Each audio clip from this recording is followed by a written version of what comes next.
Emily Michelle Kimble, 33 years old, passed away on February the 8th, 2026, in Wasilla, Alaska. Glioblastoma robbed her of her life on this earth, but never took her beautiful spirit, her strength, bravery, kindness, humor, and her light.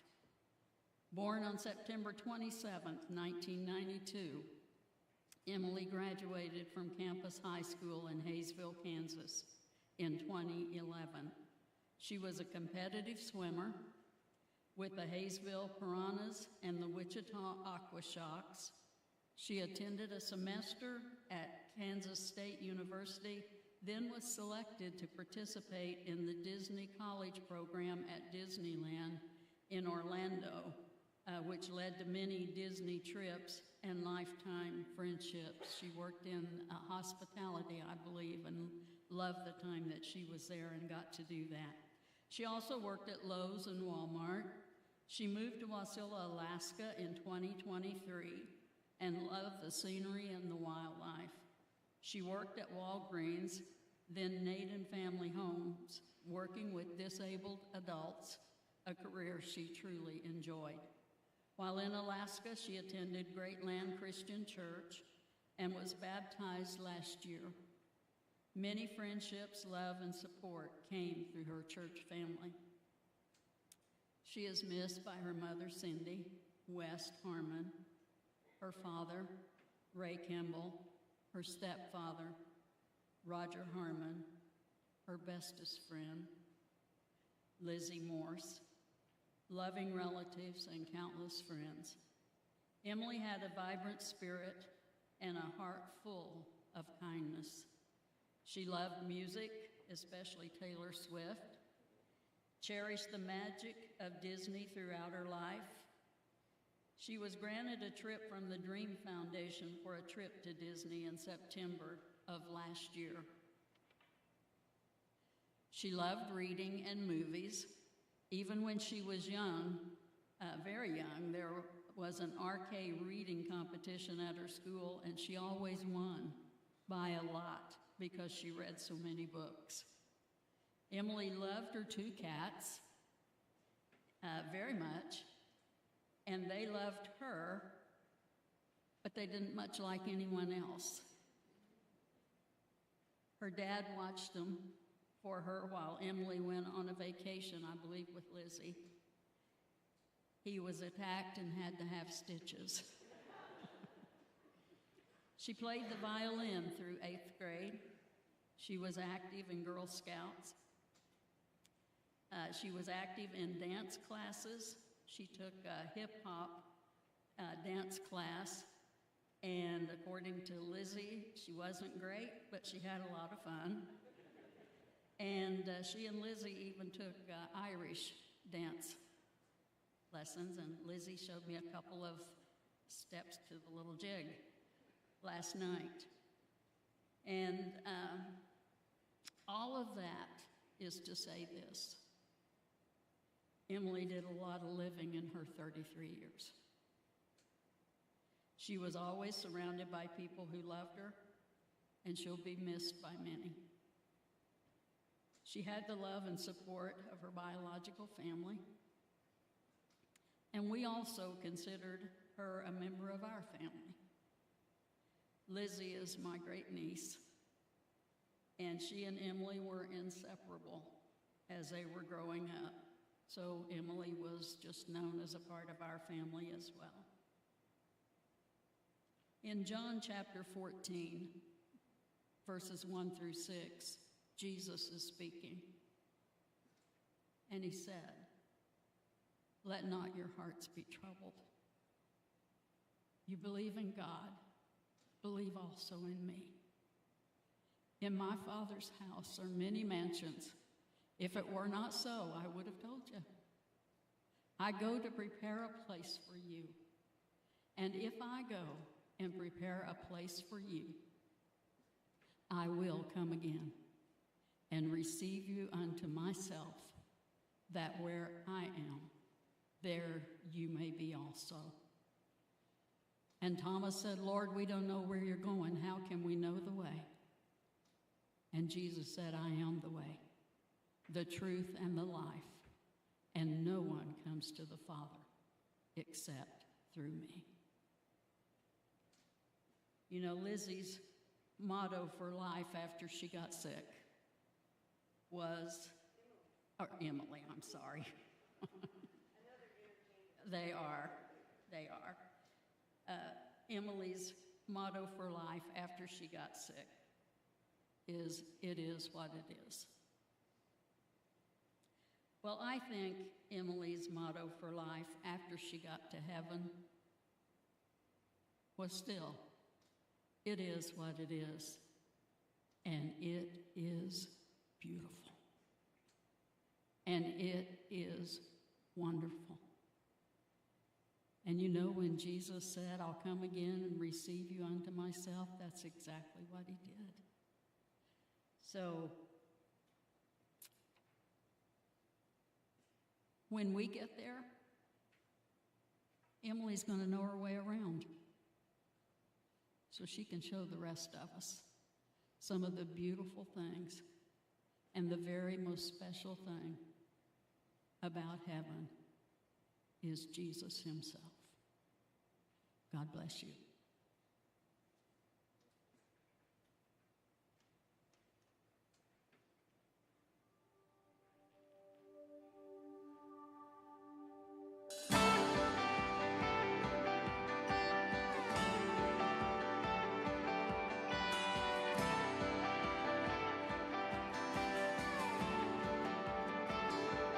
He said, I've been where you've been before, down every hallway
one of the things about the memorial services that we know our perspective of Emily.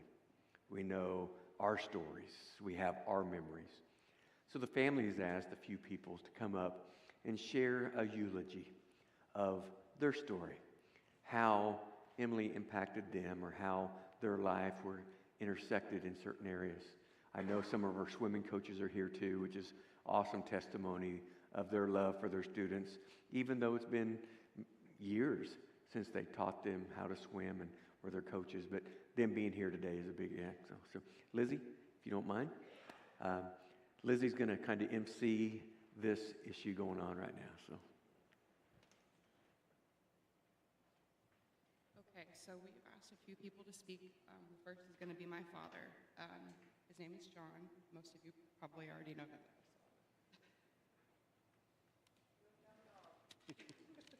Yeah, hello, my name is John DeWitt. I've been a friend of Emily's family for many years.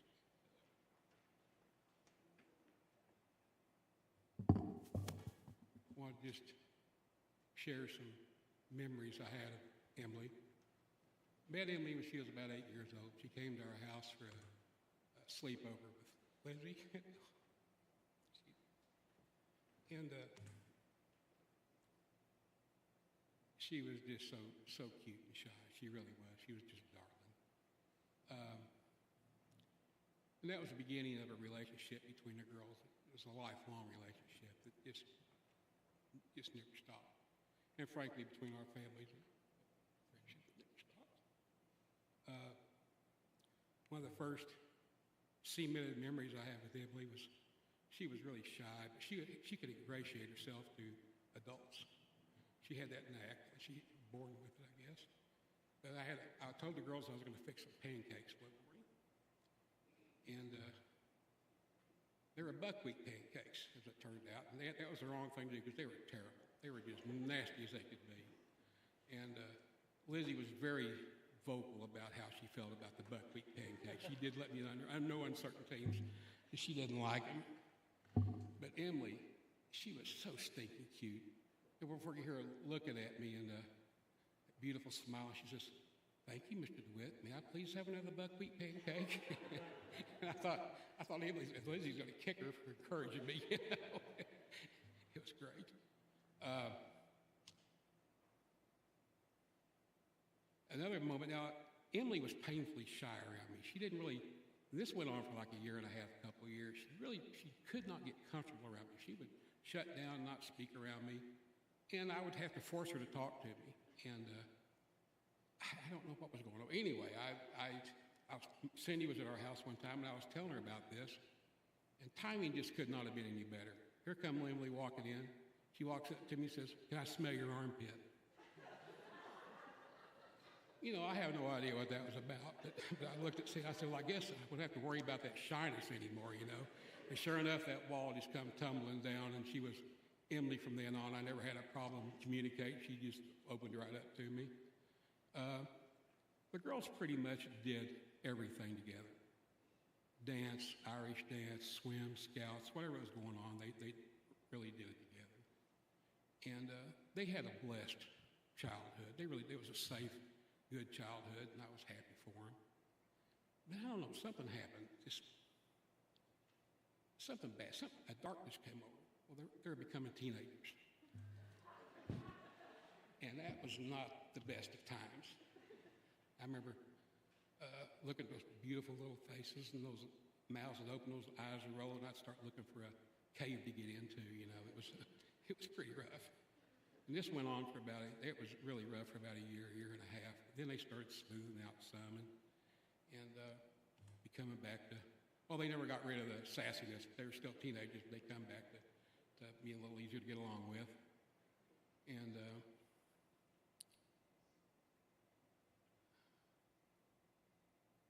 they had Emily, I could never remember a time in her life when there was ever a question, can Emily go? Can she do this with us? Can she? It was just an accepted thing that she was going to be there and she was going to be part of it. And it just, you know, there was no questions about that. And I remember my wife instantly loved Emily. Emily loved my wife very much. She used to go to Missouri to see the family. And matter of fact, some of the families here today for this occasion. But she would go down there and she'd see Aunt Barbara and Aunt Pam and Uncle Keith and Poppy Ralph and Grandma Betty, and she thought of them as family, and they thought of her as family. They really did. Matter of fact, my father-in-law, we lost him just a very few months ago. A couple months before he passed, we were talking on the phone, and he had asked me about Emily. And he volunteered to me. He says, I just never, when Emily was down there, I just didn't really think of her as anybody else but one of my kids. That she was right there and just part of it. And that's the way it should have been. Had a couple, 3 memories I wanted to share. Just kind of famous around our house. One of them was I called the Bet. We were watching television one time, and there was this character come on there, and I liked him, so did Emily. And I'd mentioned he was on another show. No, he wasn't. So yes, he was, Emily. He was a regular on there. No, he wasn't. So we got pretty soon it was obvious it was going to be a challenge. So I tell you what I'll do. I'll give you, if I'm wrong, I'll give you $10. But if I'm right, you wash my car. I said, do it. Sounds good to me. So we got out the computer and I proved my point. She wasn't real happy about that. And, I don't know what happened to this day. I'm still waiting on my car wash. I never got my car wash. Another infamous thing is other than just tell it, it was raining hard around our house. It had been raining for like 2 or 3 days. And it got slowed down. The girls went outside to see what was going on. I had this barrel outside the house that filled up with water. They come in all excited. There was a mass floating in there of some kind. I went out there and looked. Sure enough, there's this furry thing, obviously deceased, floating in that thing. So I said, I started looking for a shovel to dispose of it. And I kind of disappeared, and I heard Lizzie scream. Then I heard Emily scream. You got to understand, Emily was kind of impulsive. She was fearless, is curious. So I come around the corner and I start screaming. She had reached in with her bare hand and got this thing and threw it out and looked at it, and just freaked us all out. It happened to be a bloated squirrel, by the way.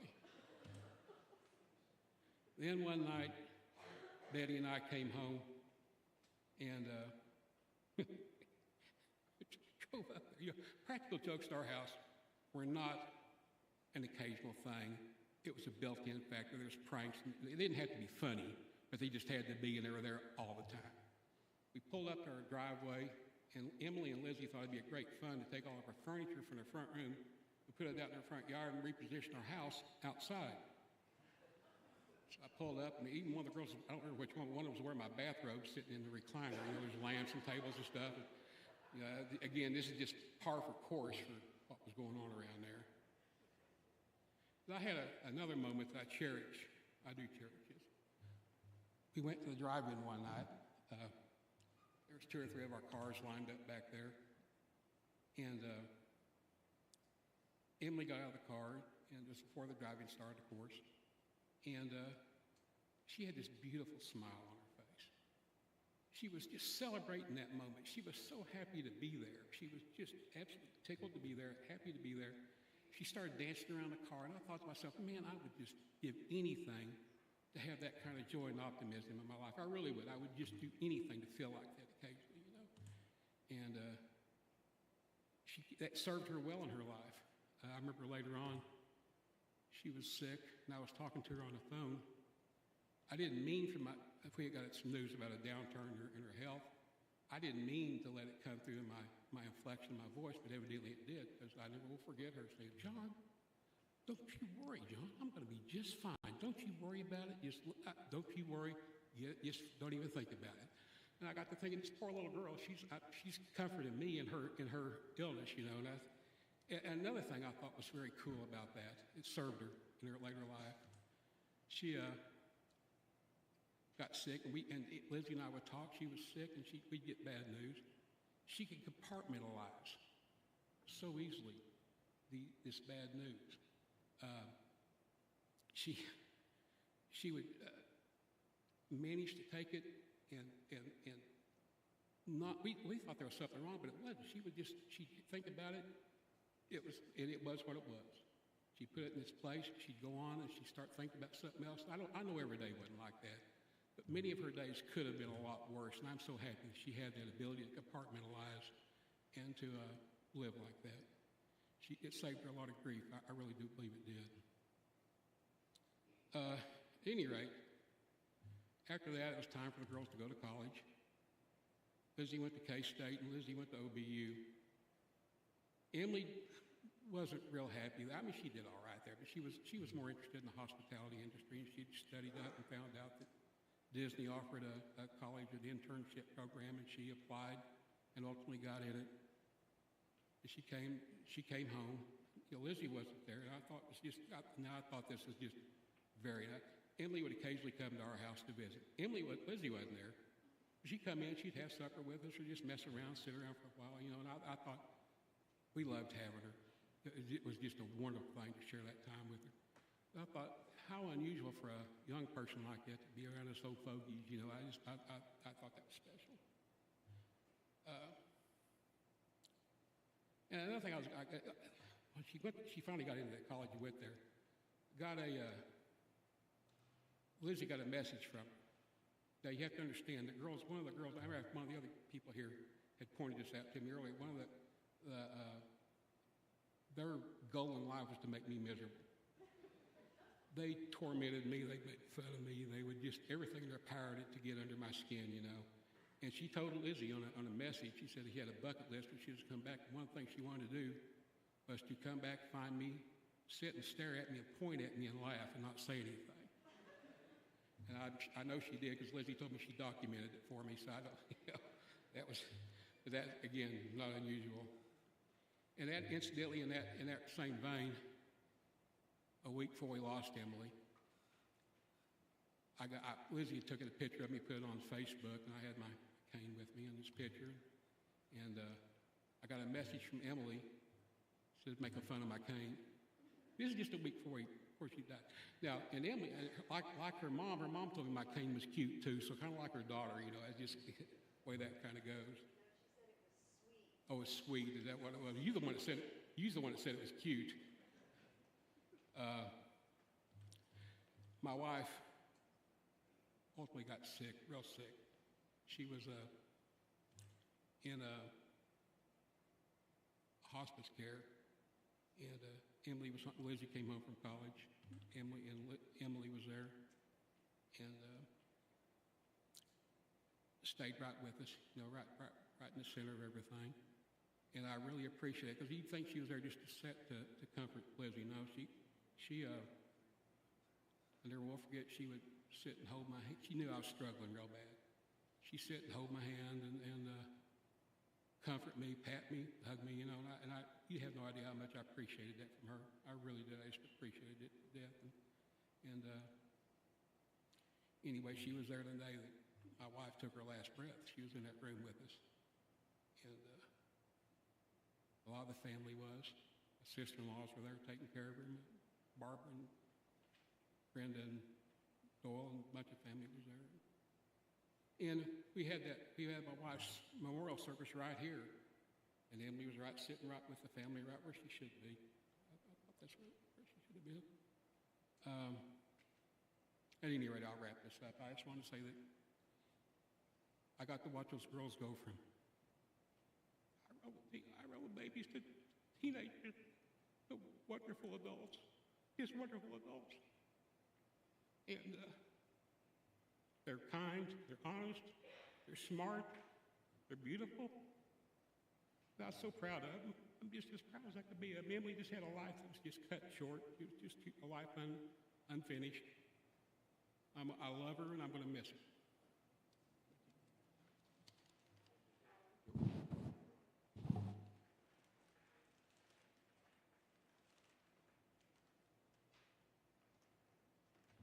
Okay, our next speaker is going to be Amanda. She went to the Disney College program with Emily, and they were roommates and spent a lot of time together, and she has some things she'd like to say.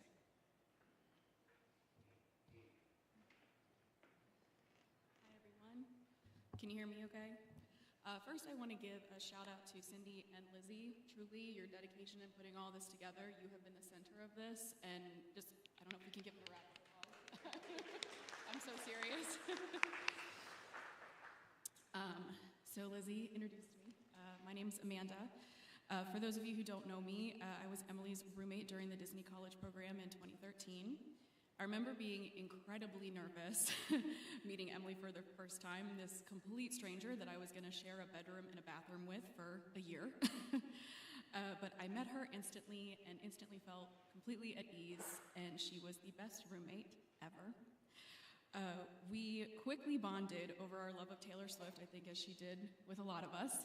And funny enough, I was on Facebook today, and Facebook sometimes shows you memories. And I got a memory today that it was 13 years exactly to this day that we spent the whole day getting ready because we were going to go see Taylor Swift in Orlando. So that was 13 years ago exactly to this day, and that was kind of crazy that that popped up on my memories today. I wanted to mention that during my speech today. One of my favorite memories was that tour. We were in the pit of the Red Tour, and for anyone who follows Taylor Swift, you know that's like a huge deal. I remember us standing out there maybe 10 feet away from Taylor, just screaming at the top of our lungs, just being girls and having the best time possible, and that memory will be one of the best memories that I have from my program with her. After our program ended, we went our separate ways for a little while. I became a flight attendant, and one day I had a layover in Kansas City, and I remember thinking, wait, I think Emily lives around here. So I reached out to her, and she said, oh my gosh, I do, I'll come and visit you. So she came, she stayed with me, we went ice skating, we went to the aquarium, and we had barbecue, and then from that point forward, she called it fancy barbecue. I'm really not sure why, but that's what she dubbed it, fancy barbecue. So if you guys have barbecue again, call it fancy barbecue. But from that point forward, I would always bid to have layovers that would get me in Kansas City so that she would always come up and we would hang out and just have the best time. I remember one visit in Kansas City when Taylor Swift's Lover album came out, and we stayed up until 3 in the morning listening to that album, and I had to work a flight at 6 a.m. I was very exhausted the next day, but it was 100% worth it. In 2022, Emily actually came to visit me in Florida, and we spent a half day at Magic Kingdom before she said, you know, I'm really not feeling that great. And then we spent a couple more days in quarantine because she had COVID.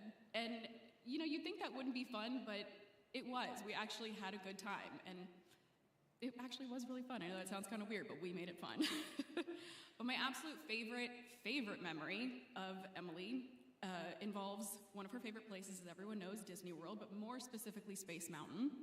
So there's a part, anyone who has not been on Space Mountain, also, if your birth year starts with 19, more than likely you're going to get on that ride, and it's going to like mess up your back and humble you all in one. It's a very intense ride. Wasn't my personal favorite, but she loved it, so anytime she wanted to ride, I was going to ride it. My favorite memory, though, is there's kind of a part in the ride where you go around the corner, and it's so loud, and there's so much noise, and I just remember hearing her scream, back away, "This is the most alive I've ever felt!" And I will never forget that. And I just started laughing, and I don't think I stopped for the rest of the ride. But seriously, that moment will stay with me forever. I was also very lucky enough to be a part of Emily's last Disney trip in 2025 in August. Brandy, Emily, and myself, we spent a few days in Disney, and we truly had the best time despite the heaviness that, you know, was kind of looming over all of us. I don't want Emily to be remembered for the illness that took her. I want her to be remembered for the things that she loved. Taylor Swift, Disney World, Fantasmic, reading, her cats, her friends, and of course, her mom. But most importantly, Cracker Barrel. And her love of chicken and dumplings, as Lizzie knows. So seriously, I always tell her, I'm like, forget Disney World. I think Cracker Barrel was her favorite and happiest place on earth. More than anything, though, Emily will always be remembered for being unapologetically and authentically herself. So I will leave you with a lyric from one of our favorite Taylor Swift songs. The title is Long Live, and the lyric reads, "May these memories break our fall." And I think that that's what memories like the ones that I have with Emily will do.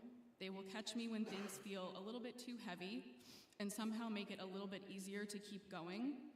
I will cherish my memories with her forever and for the rest of my life, and I will miss her forever.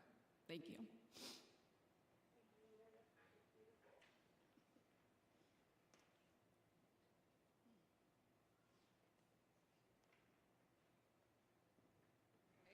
it's my turn. I'm Lizzie, and Emily is my best friend. There's not very many people in this room that I don't recognize, and there's also not many people in my life that didn't know Emily. I've been trying to think up how I can sum up my friendship with her, and I don't know that I really can. She's just very much a part of who I am. We met when we were 8. We were in 2nd grade, and like several people have said, we did everything together. Dance, tennis, Irish dancing, Girl Scouts, swimming, rollerblading, hiking. If there was something to try, we were going to try it. And I'm going to keep this a little lighthearted to start out. Emily was really funny. We had basically the same sense of humor about most things. She had a very quick wit, and she was good about making situations lighter. Most of the time that was intentionally, but sometimes it was very unintentional. Because as graceful as she was in the water, she was a great butterflyer. It was very natural for her. She had a great stroke. On land, it was a little different. There was a time at a swim meet where she fell like 3 times in one day. The 3rd time was a doozy. She fell in a stranger's lap and like broke their camera. I don't know how that even happened. Then she'd end up in these really awkward and strange situations that I think only she could get into, where you just kind of look back and you're like, how did this happen? We were at work, and she had a truck driver that needed let in the building. It's a rolling overhead door. So she goes and unlocks the door, and she's lifting the door, and her shirt gets caught on the roller. So the door goes up, and so does her shirt, and she flashes the truck driver. And she very unintentionally gave this poor man a story he's going to tell for the rest of his life. My favorite thing about Emily is that she was always up for everything and anything. Any random idea I had, any spontaneous plan, she said, yep, let's do it. If I said, hey, let's drive across the country next week to go see the Grand Canyon, she's like, yep, let's do it. If I said, hey, let's climb Half Dome in Yosemite, which, by the way, is the hardest day hike in the whole United States. It's like 5,000 feet of elevation gain. She's like, yeah, we'll try it, with no hesitation. We shared a love for books and music and concerts and movies, and that's really kind of we carried that through our whole friendship. We spent hours, if not days, of our lives waiting in line for various midnight releases of Twilight and Harry Potter and the Hunger Games. It was really, the build up to it is what we enjoyed. It was so fun trying to decide what was going to happen in the book next, or how it was going to play out on the TV. And that was something we really loved, and it's something I'll always remember. And concerts was another thing. So we went to countless concerts together. I probably can't even name them all. But the most cherished memory I have is that last concert we went to together, which was the Eras Tour. She took a vacation day from work and spent hours online trying to get us tickets to this concert. And she had moved to Alaska at this point, so our time together by this point was a little limited. And so she flew into town, and we spent the whole night at my kitchen table making friendship bracelets, which is why all of you have one today. It was just a really good time for us, and I'll always remember that. It was one of my favorite memories. Emily was a part of my family. She was there for basically everything. Birthdays, holidays, sleepovers, basically every weekend. Losing her doesn't just leave a gap. It's quite literally life-changing for me. But what I keep going back to for all of this is who she was through all of it, especially the last few years. She had this way of facing life that was simple but also really powerful. It is what it is. That was her motto. That was how she got through everything that she went through. And she meant it.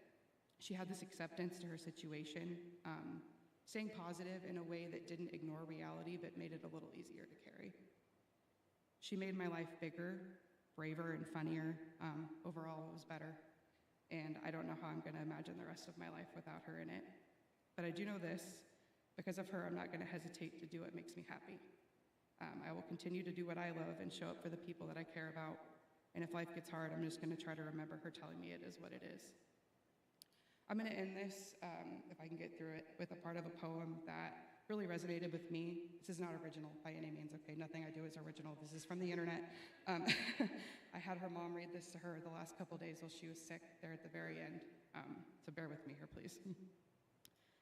Being friends with you through every chapter has been one of the happiest parts of my life. To me, you are a kaleidoscope of everything that we have been through and every person that each of us has ever been. And I can't say that time has flown, because I've known you since time felt long. I've known you since little things mattered in the littlest of ways. Together we have grown so much, even though time is going by so fast now. Being friends with you has been effortless. It's been one of the things that I'm most proud of in my life, and you'll forever be a main character in every chapter of my life. As your mom and I always told each other, I love you to the moon and back. And I'm really thankful for all the time that we had, and you were so brave. I love you so much, Emily, and I'll miss you forever.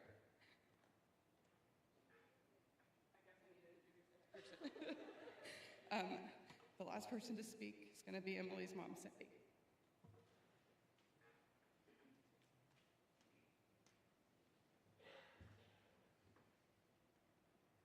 Gosh, there's so many people.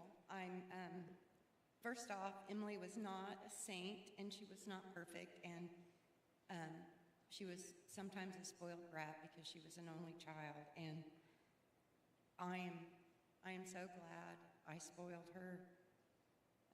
I don't know where the brat came from, but she was a good kid. I look and I see everybody and I see memories. Everybody knows Emily in a different era, different time. I just kind of wanted to say a few things about her. First off, my family, and I don't mean this in a bad way, my family was always, my parents were always like, why doesn't Emily come see us? Why doesn't Emily come to this or that? Because she was always with your family.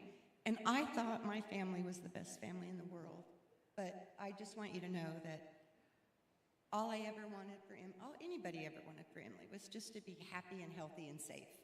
And I love you guys like she loved you. And I wish that she had spent, more time with my family. But I know she was happy. So, another thing I wanted to address is the music today. These are songs that Emily herself picked. First coming in, we played the song Africa by Toto. Nobody likes that song except for Emily. Emily and I, over the last 3 years especially, talked about everything. There was not one thing left unsaid. It was just wonderful to have your kid like that. But terrible, but wonderful. But she had made up words to Africa to try and to sell it. It was like, you better play this at my funeral. And that's kind of like Emily. She faced this illness with grace and bravery and strength to try and get me to go ahead and play it. So anyway, it was on a loop for 30 minutes, and that's all that is. But the other songs meant so much to her. You Raised Me Up by Josh Groban. The last 4 months of Emily's life, she was bedbound. I would move her from her bed in her bedroom to a hospice bed in the living room so she could watch TV. And the greatest invention ever in this world is something called a Hoyer lift. It's a sling, like a blanket I would roll her onto, and then it had hooks, and you, honestly, you cranked this thing, and it lifted her up in the air, and then it was on wheels, and I could push her. And we taught Lizzie how to use it when she was up visiting. But I could push her from the living room, into the bedroom, back and forth. Emily, she loved Josh Groban, and that song she liked that song, period. But, as a mother, it was devastating too, but wonderful also to take care of her. But I would be cranking, and all of a sudden, she'd be like, you raise me up so I can climb on Mount. And again, that's Emily. That was my sweet pea. Another one that she would always sing when I was trying to crank her up was the K-pop song that, we're going up, up, up, it's our moment. I didn't realize I would like singing in this microphone. I'm kind of having fun. But yes, and then she got baptized last May, and it was a wonderful thing. She realized that she was a child of God, We would read through the Bible. She would do it on her own. But the greatest thing that stuck with me was how when she said, Mom, when I came up out of the water, I just felt a peace. She said, like the water as it came off my head, it was like, peace. And I knew that God was there. Emily wasn't afraid, and she told me she wasn't afraid because she knew where she was going. But she wanted to know, in one of our talks, was, who do I look for first? Do I look for Grandma and Grandpa, my Grandma Bernie? Do I look for Betty, Lizzie's mom? Who do I look for? And I told her, I said, honey, I'm not 100% sure, but I think Jesus is going to be there to greet you. And I said, they're all going to come to you. Don't you worry about it. And she was just worried how all we were going to be after she was gone. I think, a lot of times we didn't really believe this was going to happen. Emily, I think there were some times I thought she doesn't understand the gravity of this. She doesn't get that this is terminal. She just doesn't get it. And I worried that was, the cancer that was in her brain was kind of not letting her understand things. But I'll tell you, she did know. And I wanted to get up and thank everybody that on the last few days, before I knew she was going on her journey, and I reached out on Facebook and I said, I think it's getting near the end. If you have any positive words to say to Emily. So many people responded with the most beautiful words about my daughter and Ray's daughter and Roger's stepdaughter, wherever he is. Was so lucky to have those two guys that loved her also. But I was so proud of her as my daughter, and I knew all those great things about her. But the things that people said about her, that people felt the same way, and that they saw wonderful things in her, like her mother who has to say those things, but that they were true. And one of the other songs that we played was There's Something in the Water by Carrie Underwood. She loved that one, about being baptized, and Something in the Water. And here in a few minutes, we're going to play, I know that her phrase, it is what it is. That was just her mantra. But she had a favorite movie. Everybody, well, maybe not everybody, but was The Greatest Showman, and her favorite song is From Now On. We tried, before she was unable to walk, we tried multiple times to learn the steps. Both of us are lucky to not have broken a hip or something, because we really did dance crazy to that, or we tried to.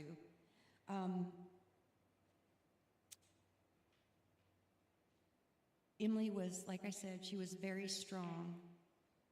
She was very brave, and I would tell her how I would cry, and she would be like, "Oh, Mom, please don't cry." But I'm just a crier. But she would say, people tell me I'm brave and I'm strong, but what else do you do? What can you do? It is what it is. And I just want people to know that it is what it is. I mean, you can make things better or worse just by how you feel on things. Emily had such a compassion for others. Her last job was working at Naden Family Homes with developmentally disabled. Most of them were men. They had Down syndrome, or, they couldn't live on their own. And Emily really enjoyed doing that. And she surprised herself. It was completely out of nothing she had ever done. She had always been like in retail. But she fiercely protected those guys. She would either drive them to doctor's appointments, or if they had free time, if there was one that really wanted to go play pool, and Emily would drive them to where there was a pool table, and they would play pool for a few hours, and she had fun. And there was one time, I guess some people were in there kind of making fun of this guy. And Emily apparently went up and said something to him about it. And, she told me, she goes, I feel bad that, when I was younger, I would laugh at people. And, she told me that with tears in her eyes. Emily, even through this illness, the number of times that she cried is less than 5. But she had tears in her eyes that she had felt so bad about ever making fun of anybody different than her. And I was so proud that she had that compassion. We were eating breakfast once at a restaurant, and she was bald. She had a big ugly scar from her last surgery and on her head, and she didn't care. She'd wear a hat because her head got cold, but she got to the point where she didn't care about her hair and her head. But, the waitress and people sitting by us, I could see them staring at her. Emily's concern was there was a woman in the corner with a backpack that looked rough. Anyway, she had got up to go to the bathroom, and on the way out, this woman got up and came up and thanked Emily for the $20 that she gave her. And that was just another thing that made this mama's heart proud. But her grace through all of this is just incredible. I'm happy that she was a Christian, that she accepted Christ into her life, and I think that gave her strength. It gave me strength. I get strength every day. It's very difficult to be so happy that she's not having to have everything done by her mom, which I am very fortunate to have done, to be able to be off work for 4 months and stay at home and take care of her. I'm so grateful for that. But I'm also so grateful that she is free, and she's dancing, she's being goofy. I think the things I miss the most about Emily is her being silly, goofy, because she was shy when she was little. She met this girl, and there are things that I just shake my head at, like every day. Now I just shake my head because Emily's not here, but I love you so very much. Her joy, the friends that she had awesome friends, and I just thank everybody for that. One more little story, and then we'll finish here. I thank everybody for hanging out, but Emily's loved the mountains and the views in Alaska. It truly is beautiful up there, and I am serious when I say I want anybody and everybody. I'm going to stay there, and you are all more than welcome. But she really loved moose up there. We have a lot of moose.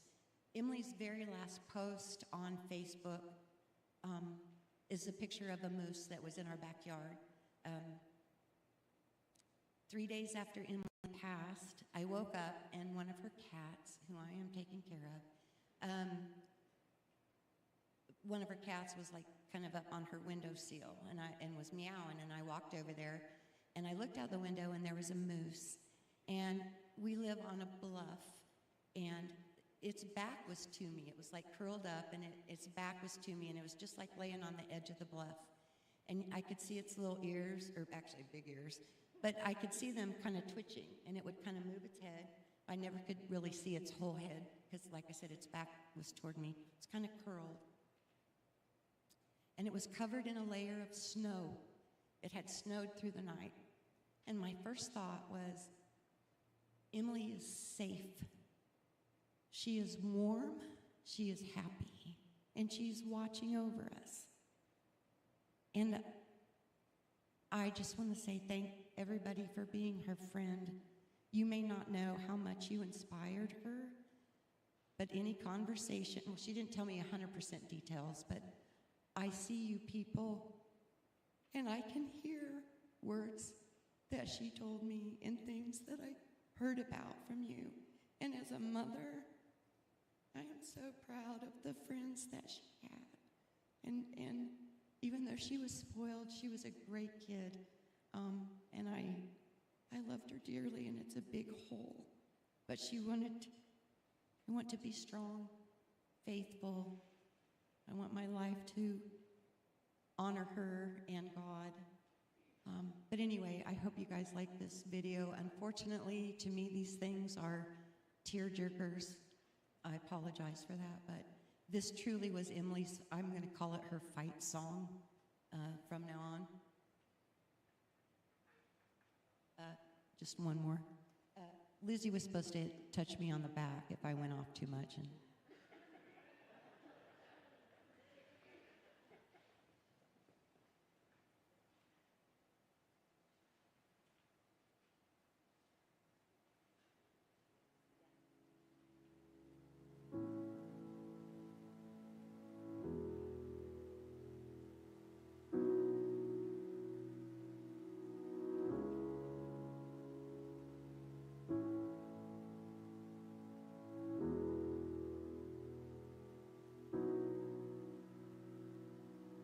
I saw the sun begin to dim and felt that winter wind blow cold.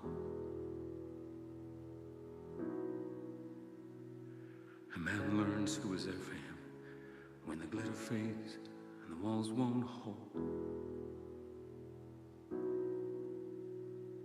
'Cause from that rubble, what remains can only be what's true.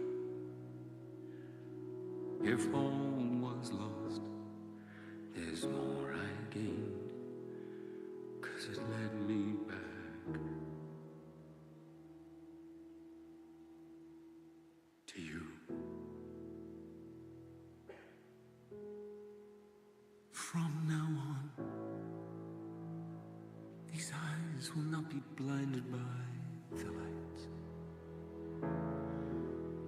From now on, what's waited till tomorrow starts tonight. Tonight, let this promise in me start like an anthem in my heart.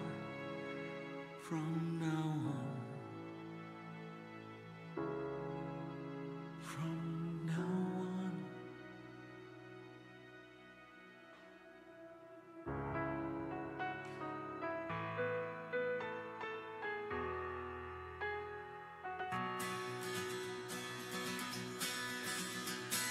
I drink champagne with kings and queens. The politicians praised my name. The tolls of someone else's dreams, the pitfalls of the man I became. For years and years, I chased their cheers, a crazy speed of always needing more. But when I stop and see you here, I remember who all this was for. And from now on, these eyes will not be blinded by the lights. From now on, watch waited till tomorrow starts tonight. It starts tonight. And let the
in your bulletin, there's a scripture that they wanted us to read.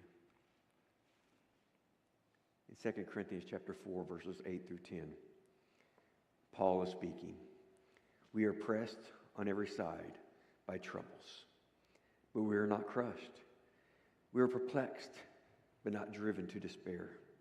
We are haunted down and never abandoned by God. We get knocked down, but we are not destroyed. Through suffering, our bodies continue to share in the death of Jesus, so the life of Jesus may also be seen in our bodies. Just a testimony today. The life of Jesus is lived out through her. Emily loved her life. She was an awesome young lady. But let me give you a couple ideas. You know, I think the perfect age, if you would say a perfect age, is the age that Jesus died. That was 33 years old. Same age as Emily. A perfect life. A life that emulated her family and emulated Christ.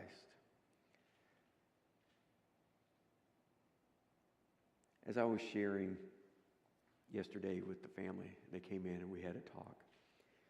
And I want to just share a couple things. In Revelation chapter 21, verses 4 through 5, it says, "And God will wipe every tear from their eyes. There shall be no more death, nor sorrow, nor crying.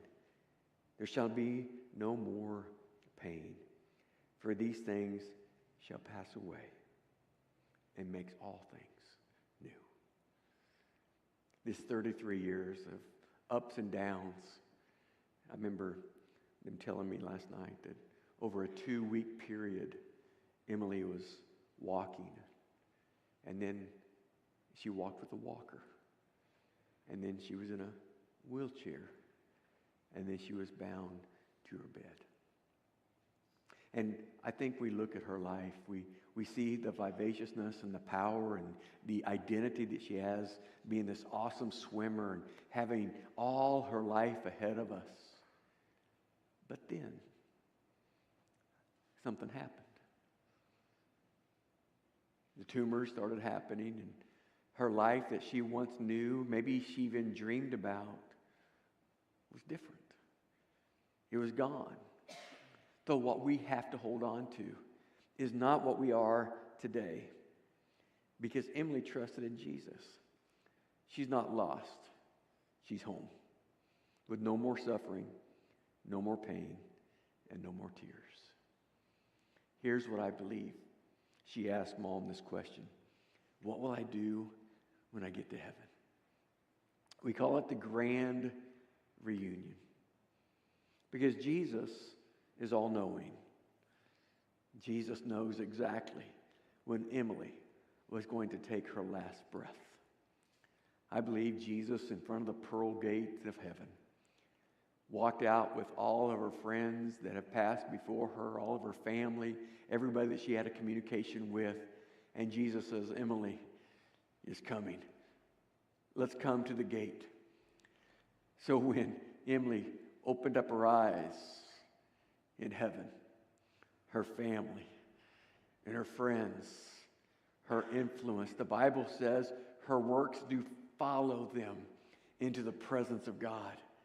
And I believe with a pure, undefiled, spiritual body, with hair on her head, with no broken issues within her life, she walks into the gates of heaven, seeing Jesus, the author and finisher of her faith.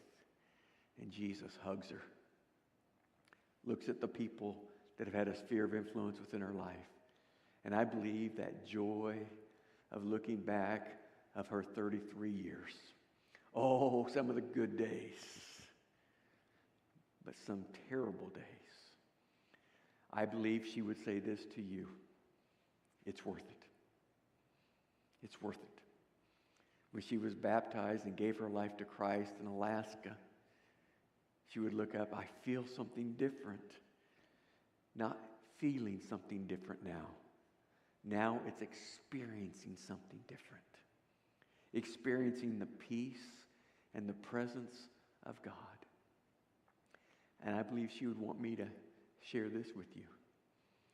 As much as she is a people person, she doesn't want you to lose out on the experience and the peace and the forgiveness of God. And the only way that you can do that is by the example that she followed, is giving your life to Him, following after Him. Because one day that we will all be like Emily. There'll be a day that we all close our eyes. There'll be a day that we have no more life on this earth, but we're going to be alive more than ever in the presence of God. That is what Emily would want me to share with you. If you've never done that, if you've never experienced that, I believe the greatest gift that you could ever receive, not only from God, but also as a friend of Emily, just to see her again in heaven. I'd like to have a word of prayer. Dear Father, Lord, we thank you. We thank you for a life of 33 years. Friends from high school, friends from college, and friends for our internship, coaches and family. She made an impact in all of our lives. And we want to say thank you for that. Thank you for allowing that intersection of time, whether it was brief for a year, or maybe it's a 4-year, or maybe it was even junior high, elementary school, all the way through high school, that Emily got to be part of our life. We thank you for that. Let us never forget what she did and impact within our life. We thank you for that. In Jesus' name we do pray. Amen. On behalf of the family, I'd like to thank you. We were talking last night, and they were saying, we could maybe just use this in the small chapel over there that holds 50 to 70 people. And aren't you glad you made that decision? Because thank you for being part of Emily's life and part of her celebration of life. Never forget the impact that Emily has made on your life. Thank you for being here today. God bless you, and you're dismissed.